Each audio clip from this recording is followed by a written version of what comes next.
ठीक है, बीटेल नाम की हमारी टेबल थी।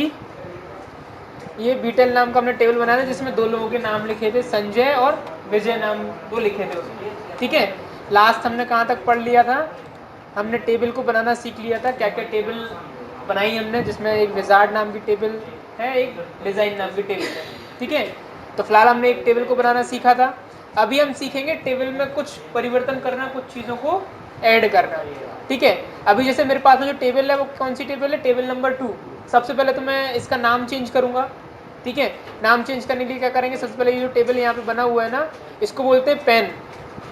क्या बोलते हैं, पेन, PANE। ठीक है, इसका नाम होता है पेन। इसको आप चाहो नेविगेशन पेन बोलते हैं इसको। ठीक है, नेविगेशन पेन। तो इसको क्या करते हैं अपन बाद में साइड में क्लोज भी ओपन कर सकते हैं, वापस भी ओपन लेकर के आ सकते हैं। कभी अगर जैसे क्वेश्चन में आता है कि व्हाट इज नेविगेशन पेन, तो आप इसको बता सकते हो ये होता है नेविगेशन पेन, जो कि हमेशा राइट साइड में निकलता है, जिसमें हमारी बेसिक इन्फॉर्मेशन होती है कि कितनी टेबल हमारे पास में है, कितनी क्यूरीज हमारे पास में है, और कितना क्या डेटाबेस हमारे पास में रखा हुआ है, वो नेविगेशन पेन में भी बताता है। ठीक है, फिलहाल में अपन बात करेंगे इस टेबल में थोड़ी सी एडिटिंग करना। और अभी अपने पास में कितने कॉलम है, 1 2 3 4 5 6 कॉलम है। अपन इसमें कुछ कॉलम को ऐड करेंगे और कुछ डिटेल्स इसके बारे में अपन पढ़ेंगे। ठीक है, तो सबसे पहले क्या करेंगे, होम पे जाएंगे। होम पे जाने के बाद में यहाँ पे अपने पास में एक ऑप्शन आता है व्यू नाम का। इस व्यू नाम के ऑप्शन पे जाने के बाद में एरो पे क्लिक करने के बाद में हमारे पास दो ऑप्शन और भी आते हैं, एक होता है डेटा शीट व्यू, एक होता है डिज़ाइन व्यू। तो अभी हम किस व्यू में है, डेटा शीट व्यू में है, हमें जाना है डिज़ाइन के व्यू में। तो जैसे हम डिज़ाइन के व्यू में आएंगे, हमारा जो टेबल का जो सब फॉर्मेट हमने डिज़ाइन किया था उस फॉर्मेट पे हम पहुंच जाएंगे। अभी हमें इसमें कुछ एडिटिंग करनी है। तो एडिटिंग हमें क्या करना है, सबसे पहले जैसे इसमें मोबाइल नंबर का ऑप्शन अभी हमने नहीं डाला था, तो अभी हम इसमें मोबाइल नंबर का एक ऑप्शन डाल देते हैं।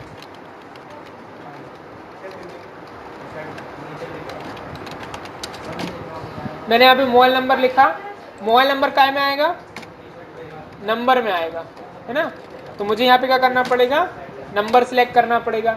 लेकिन मैंने आपको बताया है कि नंबर क्या चीज़ रहती है, कि नंबर में मोबाइल नंबर होता है हमारा 10 नंबर का, और हम इसमें सेव कर पाते हैं 9 नंबर। तो हमें क्या करना पड़ेगा, वो 10 नंबर को सेव कराने के लिए इसके साइज़ को बढ़ाना पड़ेगा। तो मैंने आपको बताया था कि इंस्टॉल करते टाइम में हम एक साइज़ बढ़ा सकते हैं, जो कि अगर बाई चांस किसी व्यक्ति को नॉलेज नहीं है तो उसने इंस्टॉल करते टाइम में साइज़ अगर नहीं बढ़ाया है तो भी हम उसका साइज़ बढ़ा सकते हैं। उस साइज़ को बढ़ाने के लिए हमें क्या करना पड़ेगा, सबसे पहले हमें नंबर पे सिलेक्ट करना पड़ेगा। आज ही तो डलवाया, साइज़ नहीं बढ़वाया होगा ना। ठीक है, देख लेते हैं साइज़ बढ़ा कि नहीं बढ़ा। तो मैंने यहाँ पे नंबर सेलेक्ट कर लिया, फ़ोटो मेरे पास में ऑलरेडी है ही। मैंने एक और चीज़ यहाँ पे ऐड कर ली, प्रोजेक्ट नाम की। ठीक है, प्रोजेक्ट में बना बनाया यूज़ करूँगा, इसलिए मैंने क्या किया यहाँ पे कि हाइपर लिंक को मैं यूज़ करने वाला हूँ। तो यहाँ पे मैं हाइपर लिंक को, जो बना बनाया प्रोजेक्ट बच्चों ने बनाया होगा, उस बच्चे के प्रोजेक्ट को हम यहाँ पे लिंक करा करके रख सकते हैं। तो यहाँ पे हाइपर लिंक सेलेक्ट कर लिया। एक और यहाँ पे मैं बना रहा हूँ टेस्ट, टेस्ट नाम का मैंने एक और कॉलम यहाँ पे इंक्रीज किया है, जिसमें मैं सिलेक्ट कर रहा हूँ OLE ऑब्जेक्ट लिंकिंग एम्बेडिंग। इसका पूरा फुल फॉर्म होता है ऑब्जेक्ट लिंकिंग एम्बेडिंग, जहाँ पे हम क्या करते हैं, किसी भी ऑब्जेक्ट को लिंकिंग करने का काम करते हैं। ठीक है, इसमें क्या होता है, हमें नया डेटाबेस बनाना पड़ता है और हाइपर लिंक में बना बनाया यूज होता है, बाकी काम दोनों का सेम ही है, लिंक करने का। ठीक है, ये मैंने कुछ ऑप्शन इसमें बढ़ा दिए हैं। बढ़ाने के बाद में मैं Ctrl+S दबा करके इसको दोबारा से सेव करूँगा, सेव हो गया। उसके बाद में फिर से जा करके मुझे व्यू को चेंज करना है डेटा शीट व्यू में। जैसे डेटा शीट व्यू में आएंगे, यहाँ पे हमारे पास में ऑप्शंस की जो रेंज होगी वो बढ़ चुकी होगी। ठीक है, अभी यहाँ पे मैं मोबाइल नंबर लिख रहा हूँ, 10 नंबर मैंने लिख दिया, 9098915580 मैंने नंबर लिख दिया। जैसे ही मैं अब आगे बढ़ूंगा तो ये मुझे एक्सेप्ट नहीं कर रहा है।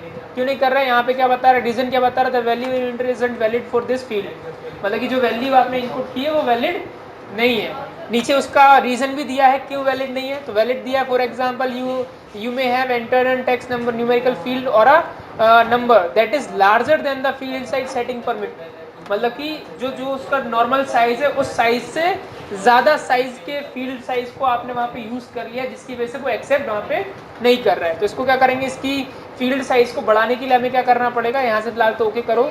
ओके करने के बाद में पहले तो उसमें से कम कर दो टेक्स्ट, क्योंकि आप अगर 10 ही रखोगे तो वो आपको यहाँ क्लिक करने के लिए भी परमिट नहीं करेगा, क्योंकि अपन को डिज़ाइन चेंज करना है तो परमिट तो कराना पड़ेगा। जब तो वो परमिट ही नहीं हो, जैसे मैं यहाँ पे क्लिक कर रहा हूँ और मैंने डिज़ाइन व्यू पे क्लिक किया तो वो मुझे आगे नहीं बढ़ने देगा, जब तक कि मैं वहाँ की रेंज कम नहीं करूँगा।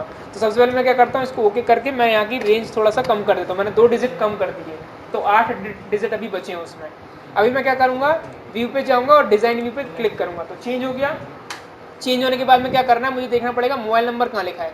आप कहीं और क्लिक करके अगर साइज़ को बढ़ाओगे तो वो एक्सेप्ट नहीं होगा, ठीक है। आपको क्या करना पड़ेगा, सबसे पहले मोबाइल नंबर को सिलेक्ट करना पड़ेगा। ये है मोबाइल नंबर, और यहाँ पे आकर के नंबर पे आपको सिलेक्ट करना पड़ेगा। जैसे ही नंबर सिलेक्ट करेंगे, यहाँ पे सबसे ऊपर एक नाम आता है फील्ड साइज करके, तो ये फील्ड साइज को हमें बढ़ाना पड़ेगा। अभी क्या है, लॉन्ग इंटीजर है।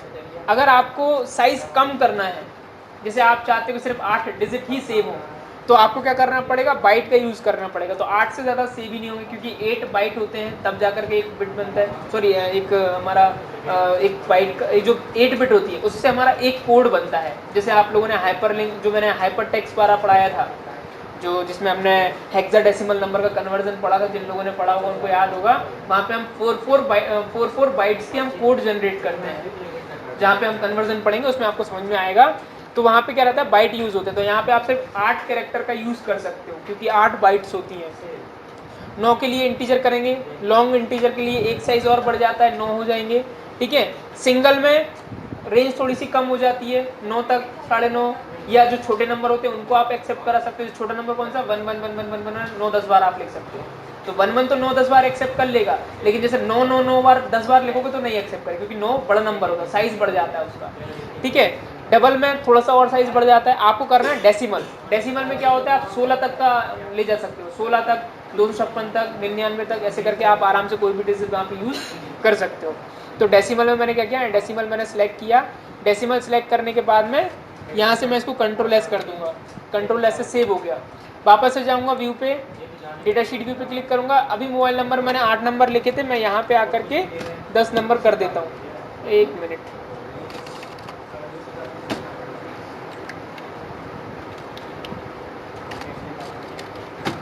ये मैंने 10 नंबर यहाँ पे इनपुट कर दिए, और जैसे ही मैं नेक्स्ट करूँगा तो अब उसने एक्सेप्ट कर लिया। अब उसने साइज़ के लिए कोई एरर नहीं बताया, ठीक है, क्योंकि हमने साइज़ वहाँ पे बढ़ा दिया है। देन अगर मैं बात करता हूँ, अभी मैं, हमारे पास में एक ऑप्शन आ रहा है प्रोजेक्ट नाम का। प्रोजेक्ट में मैंने क्या क्रिएट किया था, हाइपरलिंक। तो यहाँ पे हमें क्या करना है, हाइपरलिंक को क्रिएट करना सीखना है। अब हाइपरलिंक कैसे क्रिएट करते हैं, हाइपरलिंक का मतलब मैंने बताया था पहले भी कि हमें ना टेक्स्ट के जरिए हम किन्हीं दो चीज़ों को आपस में लिंक कर सकते हैं। तो मैंने यहाँ पे क्या किया, मैंने राइट क्लिक किया। राइट क्लिक करने के बाद में यहाँ पे हाइपरलिंक का एक ऑप्शन आता है, उस पर जाएंगे। देन उस पर जाने के बाद में हमारे पास में बहुत सारे और भी ऑप्शन आते हैं। तो सबसे पहले ऑप्शन पर हमें जाना है जहाँ पे है एडिट हाइपरलिंक, क्योंकि हमें एडिट करना है हाइपरलिंक को वहाँ पे। तो मैंने यहाँ पे एडिट हाइपरलिंक को सिलेक्ट किया। करने के बाद में अब वो आपसे पूछता है कि आपको कौन सा प्रोजेक्ट है जो बच्चे ने बनाया था जिसको आपको लिंक करा करके रखना है। तो आपको पता होना चाहिए वही जो पहला बच्चा था संजय नाम का, उसने कौन सा प्रोजेक्ट बनाया है, उसके कौन से प्रोजेक्ट को, बनाए हुए प्रोजेक्ट को हम यहाँ पे लिंक कर सकते हैं। जैसे उसने 10 प्रोजेक्ट बनाए, 10 में से कौन सा उसका बेस्ट प्रोजेक्ट है उसको हम सिलेक्ट करके उससे लिंक करा के रख सकते हैं। तो हमें भविष्य में याद रहेगा कि भाई संजय नाम का जो व्यक्ति है उसने ये वाला प्रोजेक्ट बनाया था, उसको खोल के हम देख सकते हैं।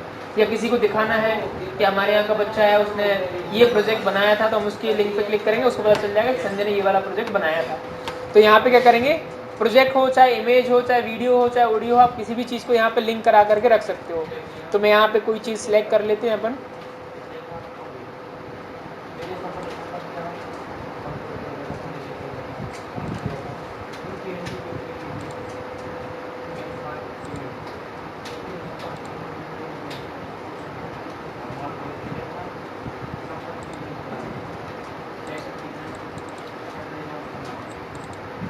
जैसे मैं सैम्पल पिक्चर में आकर के मैंने डेजर्ट की एक पिक्चर मैंने सिलेक्ट कर लिया। आप चाहो तो प्रोजेक्ट भी सिलेक्ट कर सकते हो, पावर पॉइंट का हो, चाहे वर्ड का हो, चाहे कोई भी प्रोजेक्ट हो, आप उसको सिलेक्ट कर सकते हो। सिलेक्ट करने के बाद में यहाँ से मैंने इसको ओके कर दिया, ठीक है।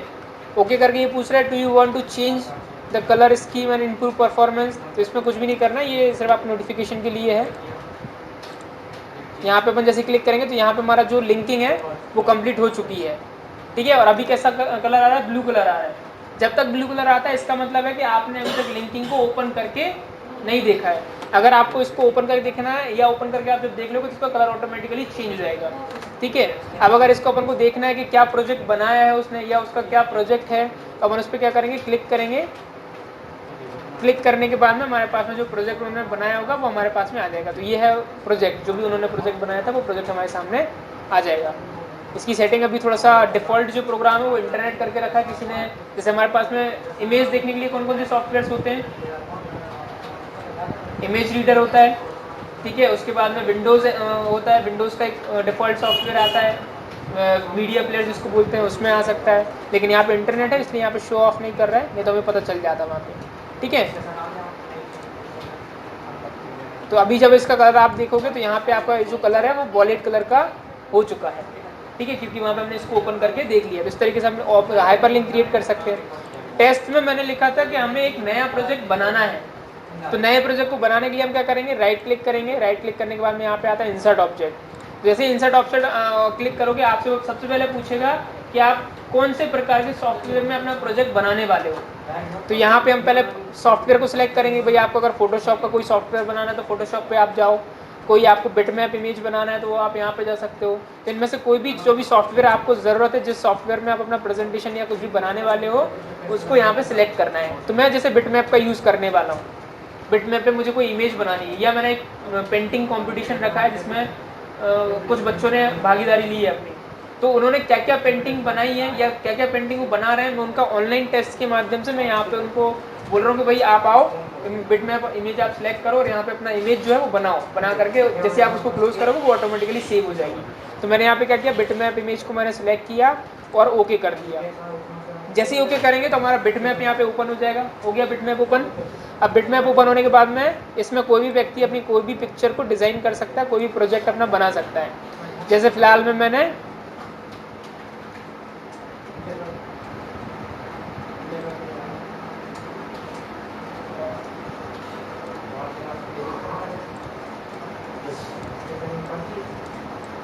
ये मैंने कोई भी पेंटिंग बना दी।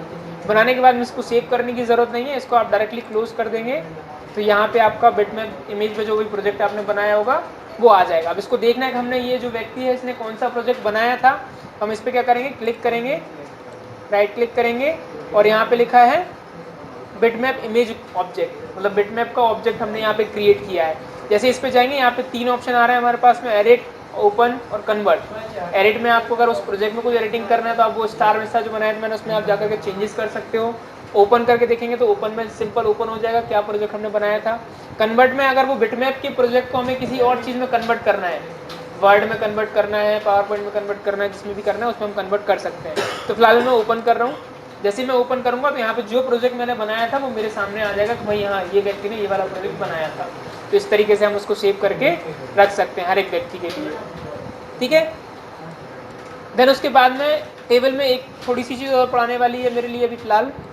जैसे अगर अपन फिर से डिज़ाइन व्यू पे आते हैं तो डिज़ाइन व्यू पे आने के बाद में यहाँ पे हमारे पास में पहले आता है फील्ड साइज़ के बाद में एक फॉर्मेट नाम का ऑप्शन आता है, ठीक है। फॉर्मेट मतलब होता है कि हम किसी भी चीज़ को शो करना चाहते हैं तो किस तरीके से होगा, उसका दिखने का तरीका क्या होगा, उसका फॉर्मेट क्या होगा। तो फॉर्मेट हम यहाँ से डिसाइड करते हैं। जैसे मैंने एग्जांपल के तौर पे लिया date and time. Date and time एक प्रकार का फॉर्मेट सेटअप है जहाँ पे हमें फॉर्मेट को सेट करना पड़ता है। फॉर्मेट को सेट कैसे करना पड़ता है, जैसे कभी कभी आप लोगों ने देखा होगा कि जैसे कुछ कुछ कैलेंडर जो लोग यूज़ करते हैं उनमें क्या होता है, मंथ पहले आता है, डेट बीच में आती है, फिर ईयर आता है। या किसी किसी में देखा होगा डेट पहले आती है, मंथ बीच में आता है, फिर ईयर आता है। या फिर पूरा अपोजिट हो जाता है, पहले ईयर आएगा, फिर मंथ आएगा, फिर डेट आएगी। या फिर कभी कभी होता है कि डेट ऐसा लिखा होता है कि 12 नवंबर 2018, और कभी कभी होता है कि नंबर्स में लिखा हुआ रहता है। तो उस तरीके का फॉर्मेट हम यहाँ पे सिलेक्ट कर सकते हैं। तो मैं फॉर्मेट पे आया, इस पर मैंने क्लिक किया। जैसे क्लिक करेंगे यहाँ पे तीर आएगा, इस तीर पे क्लिक करेंगे तो यहाँ पे ये मुझे डेट का फॉर्मेट बता रहा है।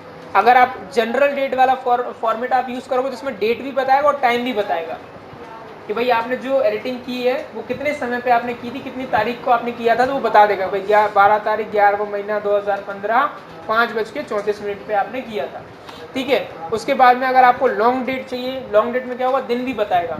जैसे इसमें बताया थर्सडे नवंबर 12 2015, ठीक है। मीडियम डेट चाहिए, मीडियम मतलब कि ना ज़्यादा बड़ी ना ज़्यादा छोटी, तो 12 नवंबर बता रहा है। शॉर्ट डेट में नवंबर की जगह हमने नंबर्स में बता दिए, ठीक है। ये टाइम के लिए बता रहा है, जो 23 घंटे वाला 24 घंटे वाला जो टाइम होता है वो ये बता रहा है, जैसे रेलवे में चलता है। तो आप अपने अकॉर्डिंग फॉर्मेट को सिलेक्ट कर सकते हो। तो जैसे मैंने ये वाला फॉर्मेट सिलेक्ट कर लिया नवंबर वाला, तो मैंने इसको जैसे मैं ओके करूँगा, यहाँ से मैं सेव करूँगा तो यहाँ पे जाकर के जब मैं चेक करूँगा तो यहाँ पे जो डेट का फॉर्मेशन होगा वो चेंज हो चुका होगा। देखो अभी क्या आ रहा है 10 दिसंबर 1995, 11 अगस्त 1997 फॉर्मेट चेंज हो गया। अगर मैं दोबारा चेंज करूँगा तो यहाँ पे दिसंबर की जगह पे मंथ आ जाएगा, 12वां महीना ऐसा कुछ है ना। उसके बाद में अगर मैं बात करता हूँ तो हमारे पास में एक डिफ़ॉल्ट वैल्यू वाला एक ऑप्शन आता है जिसको हम यूज़ करेंगे। कैप्शन क्या रहता है, कैप्शन आप लोगों ने देखे होंगे, ये अपन वहाँ क्रिएट करते हैं जहाँ पे अपन को ऑनलाइन डेटाबेस बनाना हो। कैप्शन यूज़ यहाँ पे करते हैं, वहाँ पे ऑनलाइन डेटाबेस हमें बनाना पड़ता है। जैसे कभी कभी आप लोग कोई वेबसाइट्स वगैरह या किसी ने फेसबुक अपना बनाया होगा, अकाउंट बनाया होगा, या जीमेल अकाउंट आपने बनाया होगा, या ट्विटर का अकाउंट आपने बनाया होगा, तो वो बनाने से पहले ना आपसे कुछ चीज़ें पूछता है कि आप रोबोट तो नहीं हो। तो उसमें क्या करता है, आपको ना कुछ डिज़ाइन में उल्टे सीधे वर्ड दे देता है, कहीं आड़े दे देगा, कहीं चलचे, उनको कैप्चा जो बोलते हैं। तो वो कैप्शंस को क्रिएट करने के लिए या उनके अंदर में कुछ शेडो, डार्कनेस, कभी कभी देखा कुछ लेटर बहुत मोटे मोटे होते हैं, कुछ पतले होते हैं, कुछ आड़े तिरछे होते हैं, उनको बोलते हैं कैप्शंस क्रिएट करना। उनके अंदर में डिज़ाइनिंग उनको ऐसा बनाना कि उसको रोबोट ना पहचान सके। तो उसके लिए हम कैप्शंस क्रिएट करते हैं, वो ऑनलाइन के लिए रहता है, वो अपन इसमें यूज़ नहीं कर सकते, ठीक है। लेकिन डिफ़ॉल्ट वैल्यू एक ऐसी चीज़ है जिसको हम कहीं पे भी यूज़ कर सकते हैं। डिफ़ॉल्ट वैल्यू में क्या रहता है कि मुझे पता है कि अगर जैसे मेरा सेंटर विदिशा का है तो सिटी जो है वो बार बार विदिशा यूज़ होगी, क्योंकि मैक्सिमम बच्चे यहीं के रहेंगे। तो मुझे क्या करना पड़ेगा, हर बच्चे का एडमिशन में लिखूंगा, एडमिशन के सामने सिटी में विदिशा लिखना है, फिर कोई बच्चा आएगा फिर सिटी में विदिशा, फिर कोई बच्चा आएगा सिटी में विदिशा, हर जगह मुझे विदिशा बार बार लिखना है। तो बार बार लिखूंगा तो बार बार टाइपिंग करो विदिशा, टाइम वेस्ट। इससे अच्छा है कि हम ऐसी डिफ़ॉल्ट वैल्यूज़ को फिक्स कर दें कि हमें लिखना ना पड़े, वो ऑटोमेटिकली लिखा हुआ आ जाए। मेहनत को बचाने के लिए, टाइम को बचाने के लिए हम ये चीज़ यहाँ पे कर सकते हैं। जैसे एग्जांपल के तौर पे मैंने क्या किया, यहाँ पे मैं सिटी नाम का एक कॉलम ऐड कर देता हूँ, और यहाँ पे मैंने ले लिया सिटी काय में आएगी, टेक्स्ट में आएगी, लॉन्ग टेक्स्ट, शॉर्ट टेक्स्ट, जो भी आपको करना है वो आप कर सकते हो। और डिफ़ॉल्ट वैल्यू में आकर के मैंने यहाँ पे दे दिया विदिशा, मैंने यहाँ पे लिख दिया। जैसे ही विदिशा लिखूंगा यहाँ से कंट्रोल एस करके इसको सेव कर दो। सेव करने के बाद में अपन डेटा शीट व्यू पे आएंगे, और आने के बाद जब मैं यहाँ पे देखूंगा, अभी फिलहाल में सिटी में दो तो नाम पहले से लिखे थे इसलिए इनमें विदिशा नहीं आया, लेकिन जैसे ही मैं अगली एंट्री करना स्टार्ट करूंगा ऑटोमेटिकली विदिशा लिखाना स्टार्ट हो जाएगा। जहाँ तक हो चुका है वहाँ तक चेंज नहीं करता, जो आगे आप करने वाले उसमें आपको चेंजेसमेंट मिलेंगे। जैसे एग्जाम्पल के तौर पे अभी मैं क्या कर रहा हूँ, अभी दो नाम मेरे पास में लिखे थे तो इनके यहाँ पे सिटी में कोई परिवर्तन नहीं हुआ है, क्योंकि यहाँ पे मैंने कुछ लिखा ही नहीं था। लेकिन जैसे अब मैं अगला नाम स्टार्ट करूंगा ना तो यहाँ पे चेंजेस होना स्टार्ट हो जाएंगे, और अगले नाम पे भी विदिशा आना स्टार्ट हो जाएगा। जैसे मैंने अभी यहाँ पे क्या किया, यहाँ पे लिख लिया जय,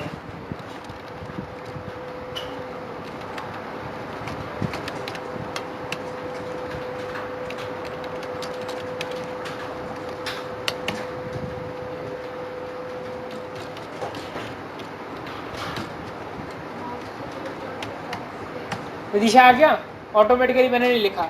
अब ऐसे मैं अगला नाम लिखूंगा यहाँ पे,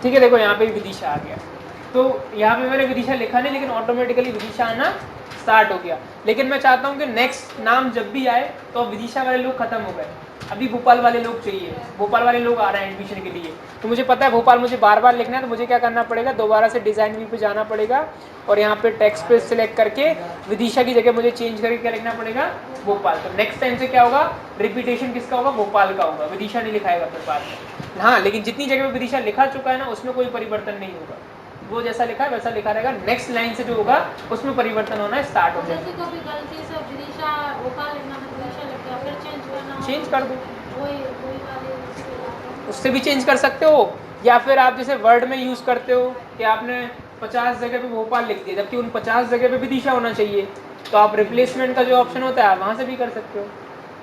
फाइंड इन रिप्लेसमेंट होता है ना, आप कंट्रोल के साथ में F दबाओ, फाइंड के लिए आएगा, वहीं पे साइड में एक रिप्लेसमेंट के लिए ऑप्शन आता है, रिप्लेसमेंट पे क्लिक करो, ऊपर लिख दो भोपाल, नीचे लिख दो विदिशा। तो रिप्लेस किसको करना है, भोपाल को। किससे रिप्लेस करना है, विदिशा से। तो जैसे आप एंटर करोगे, रिप्लेस ऑल करोगे, जितनी जगह भोपाल लिखा हुआ सब। एक व्यक्ति को चेंज करना है एड्रेस, एक व्यक्ति को चेंज करना तो फिर इतनी मेहनत करने की जरूरत ही नहीं है, आप डायरेक्टली नहीं, उसको बाकी डिलीट, सबके ऊपर नीचे जो नाम है वो रहने दें, वो सब बीच का ही अकेला करना हाँ बीच के ही अकेला करना है तो फिर इतनी मेहनत करने की जरूरत नहीं है। आप directly design view data sheet view पे जाओ, एक का चेंज कर दो, क्योंकि फिर बाद में आप आकर के फिर से चेंज करोगे। हाँ बिल्कुल हो जाएगा। अभी जैसे भोपाल मैंने नहीं लिखा, मैंने यहाँ पे मुझे विदिशा नहीं भोपाल लिखना था, तो मैं इसको डिलीट करके भोपाल लिख सकता हूँ, एक्सेप्ट कर लेगा वो। मतलब ऐसा नहीं होता कि फिक्स हो गया तो वही वही रहेगा, नहीं, आप चेंज कर सकते हो उसको। ठीक है। उसके बाद में एक और चीज़ वो है हमारा वैलिडेशन रूल। ठीक है, वैलिडेशन रूल में मैं पहले भी शायद थोड़ा सा बताया था इसके बारे में। वैलिडेशन रूल क्या होता है कि जहाँ पे हमें कुछ लिमिटेशंस फिक्स करनी हो, जहाँ पे हमें कुछ बाउंड्रीज फिक्स करनी हो, वहाँ पे हम वैलिडेशन रूल का यूज़ करते हैं। ठीक है, अब जैसे एग्जांपल के तौर पे मैंने लिया कि कोई गवर्नमेंट एग्जाम का फॉर्म भरा रहा है, उन्होंने बोला है कि भाई 18 साल से लेकर के 21 साल के लोगों का ही वहाँ पे फॉर्म भराएंगे, उससे कम ज़्यादा वाले जो लोग होंगे उनका नहीं भराएगा। या फिर एग्जाम्पल के तौर पर हमने लिया कि भाई 18 साल से ऊपर वाला कोई व्यक्ति फॉर्म भर सकता है। या जैसे वोटिंग होती है, वोटिंग में क्या होता है, एज का बहुत बड़ा महत्व होता है। 18 साल से कम का अगर कोई व्यक्ति है तो वोटिंग नहीं कर सकता, तो हम यहाँ पे फिक्स करते हैं कि लेस देन 18, अगर कोई भी व्यक्ति 18 साल से कम का है तो वोटिंग नहीं कर पाएगा। तो यहाँ पे हम जैसे उसी के लिए अगर एक एग्जाम्पल में बनाऊँ तो यहाँ पे क्या है, मैं यहाँ पे एज लिख लेता हूँ। मैंने यहाँ पे एज सिलेक्ट किया,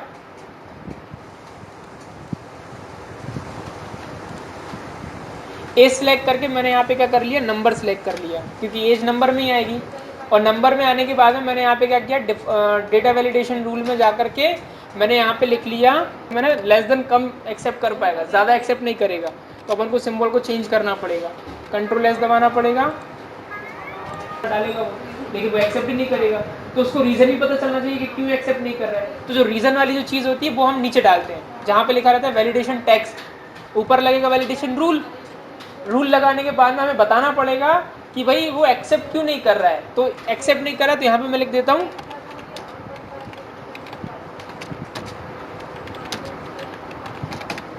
मैंने यहाँ पे लिख दिया नॉट एलिजिबल फॉर वोटिंग, मतलब वो वोटिंग के लिए एलिजिबल नहीं है। तो उससे उसको क्या होगा, जैसे वो 17 साल अगर वहाँ पे इनपुट करेगा तो उसको एक मैसेज शो करेगा जिसमें लिखा हुआ नॉट एलिजिबल फॉर वोटिंग, मतलब कि वो वोटिंग के लिए वो इंसान मतलब एलिजिबल नहीं है, वो वोटिंग नहीं कर सकता है। तो उसको मैसेज पता चलेगा हाँ इसलिए वो एक्सेप्ट नहीं कर रहा है, वो अगली बार से सोच समझ के वो वैल्यू को इनपुट करेगा। ठीक है, अब मैंने यहाँ पे ये किया, देन उसके बाद मैंने इसको कंट्रोल एस से मैंने सेव कर दिया।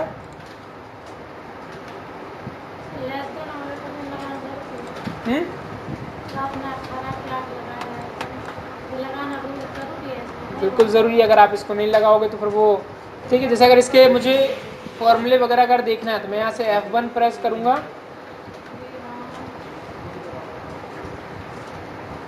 किसी के भी रूल्स देखना होता है F1 ही होगा ना? सबके लिए F1 रहता है। हेल्प मतलब F1 डिफ़ॉल्ट बटन है कि आप कभी भी किसी भी जगह में जाकर के अगर आपको कंप्यूटर के बारे में डिटेल्स करना है तो F1 आपको दबाना पड़ेगा।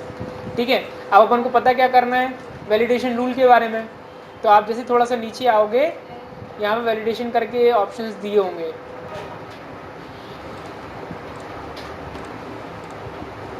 अभी मैं जब अपन यहाँ पे